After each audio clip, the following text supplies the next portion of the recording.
सिद्धीच्या वेढ्यातून सुटून शिवराय विशाळगडाच्या दिशेने निघाले होते. विशाळगड गाठण्यासाठी त्यांनी घोडखिंड हा अरुंद आणि अवघड मार्ग निवडला.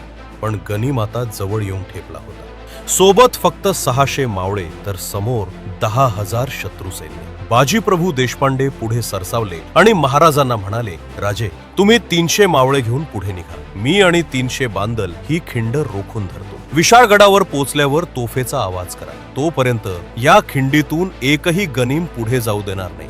महाराज विशाळगडाच्या दिशेने निघाले आणि घोडखिंडीत रणकंदन माजले. बाजीप्रभूंनी दोन्ही हातात दांडपट्टा घेत शत्रूवर तुटून पडत खिंड जीवाच्या आकांताने लढवली. गोळी लागून ते गंभीर जखमी झाले. तरीही 6 ते 7 तास त्यांनी शत्रूला खिंडीत रोखून धरले. अखेर विशाळगडावरून तोफेचा आवाज झाला आणि तो आवाज ऐकताच बाजीप्रभूंनी रणांगणात प्राण अर्पण केले. या भीषण लढाईत बाजीप्रभू, फुलाजी प्रभू, रायाजी बांदल आणि 300 मावळे धारातीर्थी पडले. पुढे महाराजांनी त्या घोडखिंडीचे नाव बदलून पावनखिंड असे ठेवले. व्हिडिओ आवडला असेल तर लाईक आणि कमेंट करा.